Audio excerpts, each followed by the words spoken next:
Pergilah sekarang. Maafkan saya, Putri. Tetapi perasaan ini tidak mungkin kutahan lagi. Saya harus memberitahukan tentang mimpiku. Beraninya kau? Pergilah, pejuang. Jika kau tidak mencintaiku, mengapa kau harus menangis? Keluarlah dari sini sekarang. Jika tidak, penjaga akan segera datang dan menahanmu, dan kau tidak akan pernah melihatku lagi. Pergilah, pejuang. Sekarang. Dalam mimpiku, kita berdua sangat bahagia. Aku tahu itu akan menjadi kenyataan. Berhenti, pejuang. Tolong, hentikan sekarang. Satu hari, aku akan melamarmu. Kita berdua ditakdirkan untuk bersama-sama selama-lamanya.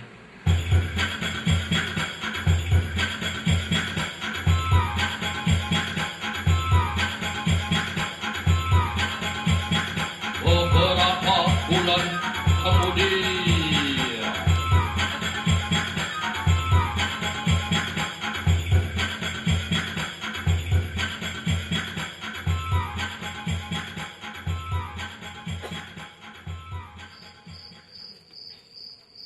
Putri, kenapa Anda di luar istana? Apakah semua baik-baik saja? Ya, Putri, maafkan atas perilaku saya beberapa bulan lalu. Saya sangat menyesal apa yang saya katakan. Kata-kata yang saya katakan tidak layak bagi seorang kesatria. Saya harap Putri mau memaafkan saya. tidak ada yang perlu dimaafkan. Karena kamu tidak salah. Apa maksud Putri? Kamu tidak menyinggung atau menghinaku. Aku hanya terkejut. Tidak seorang pun pernah mengatakan kata-kata indah seperti itu kepadaku. Dan itu benar-benar menyenangkan hatiku. Kamu tidak perlu meminta maaf karena kamu tidak melakukan kesalahan. Aku ingin kau mengatakan itu kepadaku terus-menerus. Ketahuilah bahwa aku juga telah bermimpi dengan kamu.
Duduklah, Kesatria. Ada apa menghadap tanpa kupanggil? Sinuwun, sampean Dalem tahu hamba telah melayani negara ini dengan setia selama 10 tahun. Kata orang, hamba ini adalah salah satu pejuang terbaik di negara ini. Tidak selayaknya seorang kesatria hebat sepertimu berlaku sombong seperti itu. Jika kau benar-benar pejuang sejati, kau tidak harus mengatakannya kepada orang lain. Itu namanya adikan adigung adiguno.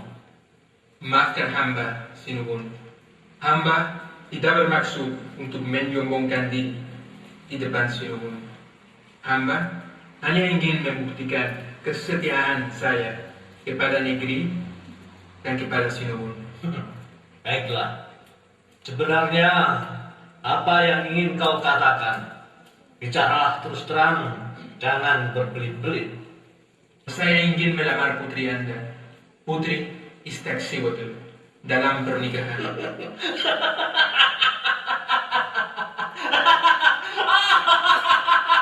Silakan berdiri dan keluar dari istana. Dan jangan kembali ke sini dengan lelucon seperti itu. Maafkan hamba, Sinuwun, tetapi ini bukan lelucon. Saya mau menikahi putri Anda. Biar saya jelaskan sesuatu kepadamu. Anakku adalah seorang putri, dan dia hanya akan menikah dengan seorang pangeran atau seorang senopati. Maka jadikanlah dia seorang senopati, ayah. Istaksihuatl, apa yang kamu lakukan di sini? Maafkan saya, ayah. Putrimu telah berbohong kepada ayahanda. Apa maksudmu, Istaksihuatl? Saya mencintai Popocatépetl. Kami telah bertemu secara rahasia selama 1 tahun. Maafkan saya, ayah. Apa? Tidak tahu adat? Memalukan! Keluar dari sini sekarang, Istaksihuatl. Prajurit! Prajurit! Tangkap Popocatépetl! Ampun, ayah. Ampun. Ampun, ayah. Saya kecewa dengan tindakanmu.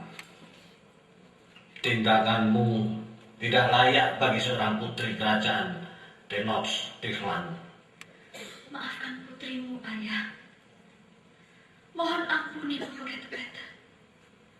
Hanya dia lelaki baik yang pernah saya kenal. Dan kami telah saling jatuh cinta. Usap air matamu. Pernikahan kalian tidak mungkin terlaksana. Kenapa, ayah? Apakah dia hanya seorang prajurit? Tetapi dia adalah prajurit terbaik di negeri ini, ayah. Tetapi kamu hanya bisa menikah dengan seorang pangeran atau senopati. Bukankah ayah bisa mengangkatnya menjadi seorang senopati? Apakah kamu yakin? Apakah kamu benar-benar mencintainya? Iya. Iya, ayah. Sepenuh hati. Aku mencintainya. Panggillah Popocatépetl. Ayah. Terima kasih, ayah. Jangan berterima kasih dulu. Biarkan dia datang ke sini.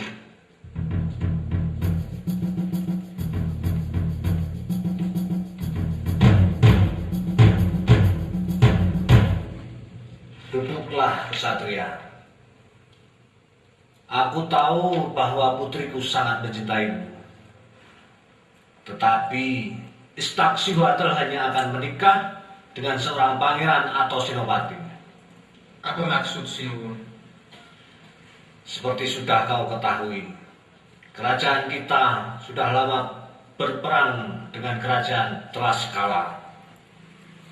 Jika kau dapat membawakan kepala raja Tlaxcala, maka kau akan kuangkat menjadi senopati, dan pernikahanmu dengan putriku tinggal mencari hari yang baik. Terang semua kita, Sinuwun. Izinkan hamba berangkat sekarang juga. Hamba akan buktikan bahwa hamba layak menjadi senopati. Berangkatlah, dan jangan sekali-kali pulang tanpa kepala Tlaxcala. Hamba, Sinuwun.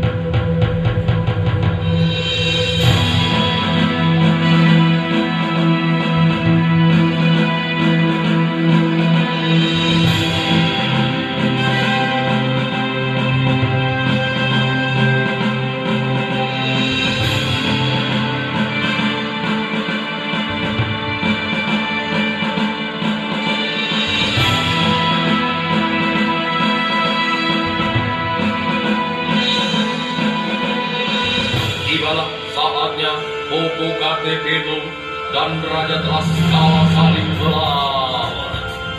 Berulang-ulang, bertahun-tahun, dan tidak ada yang bisa mengalahkan satu dengan yang lain.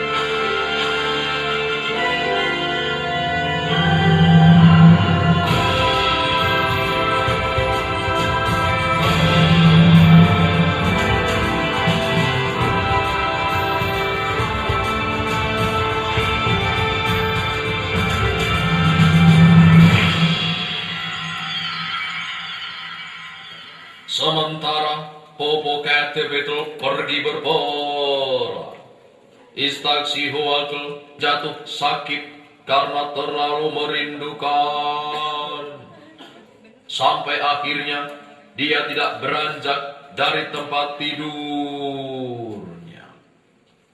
Sementara itu, Popocatépetl bertempur dengan Raja Tlaxcala. Sampai akhirnya, setelah 10 tahun dia mampu mengalahkan Raja Tlaxcala itu. Dengan membawa kepala Raja Tlaxcala kepada Raja Tenochtitlan.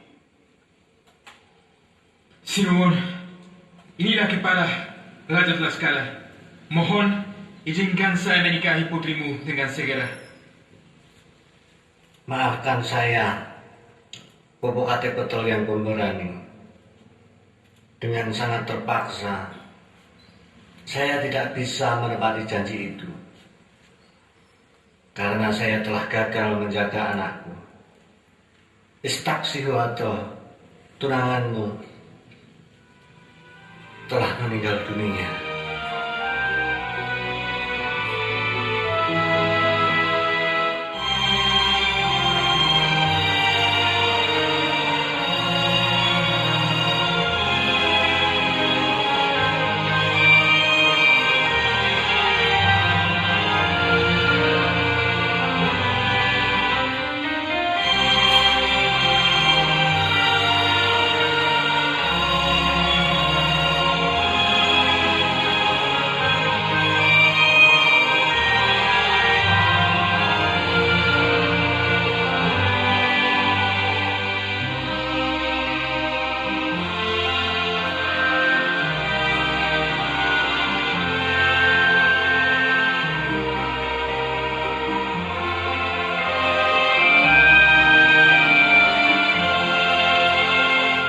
Istaksihwatl, sayang. Mohon bangun. Mohon kembali ke sini. Tolong, katakan kepadaku, ini tidak benar.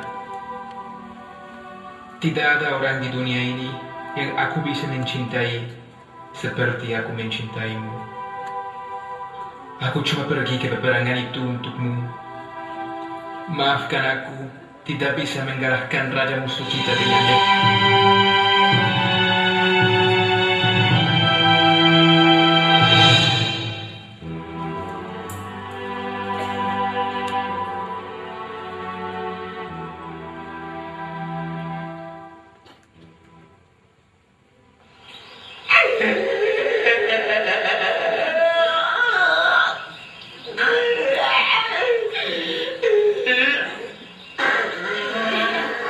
Ayang, udah dong nangisnya. Aku terharu, ayah. Ayang Ayu juga terharu. Ayang, tapi suaranya Ayang tuh fals. Jelek. Sudah. Nggak harus nangis lagi. Tapi kita terharu ya, Ayang. Kita terharu Sudah. dengan nasib Popocatépetl. Bagaimana dia setelah ditinggal mati Istaksihwatl ya? Jadi gini loh. Setelah Istaksihwatl mati, Popocatépetl tetap berlutut di sampingnya. Sampai akhirnya setelah setahun, dia juga mati dalam posisi berlututnya. Dan dua-duanya nggak bisa diangkat dari posisi berlutut dan berbaringnya. Berhenti. Jangan. Lebih mengharukan. Tapi ada lagi. Karena mereka setelah beberapa tahun menjadi batu. Terus mereka bertubuh-tubuh sampai menjadi gunung berapi. Dan api cinta masih menyala di dalam mereka. Sampai hari ini mereka tetap masih ada di kota Mexico DF. Jadi bagaimana cerita di tempat kalian berakhir? Nah, ceritanya seperti ini. Setelah Bathara Bayu berhasil mengangkat separuh gunung Himalaya, lalu Bathara Narada memerintahkan supaya membawa gunung itu ke belahan bumi bagian timur. Itulah kenapa gunung itu dinamakan Merapi. Tetapi saya melihat banyak gunung-gunung di Jawa selain Merapi. Bagaimana itu ceritanya? Nah, kalau itu terjadi karena saat Batara Bayu membawa setengah burung Himalaya menuju ke Jawa Dwipa, banyak ceceran-ceceran tanah yang lalu membentuk gunung yang sampai sekarang disebut Gunung Sumbing, Gunung Sindoro, Gunung Rogo Jembangan. Itu pasti termasuk Gunung Sempu dan Gunung Ketur, iya toh? Yang itu enggak ya. Yang, tapi bagaimana nasib kedua empu itu sayang? Apakah mereka berdua selamat? Iya, meskipun mereka tertimbun gunung, tetapi dengan kesaktiannya mereka berhasil lolos dan untuk menyelamatkan diri dari kejaran dewa-dewa. Dua empu itu menyamar untuk menemui sahabat-sahabatnya seperti Kyai Sabu Jagat, Nyai Gadung Mati, Kiai Megantoro, dan lain-lain untuk tetap menjaga dan merawat Gunung Merapi sampai akhir zaman. Oh, kalau begitu kita juga harus merawat dan mencintai alam juga ya? Ya iyalah. Iya. Saya setuju. De acuerdo. Jadi, kita harus saling cinta dan mencintai.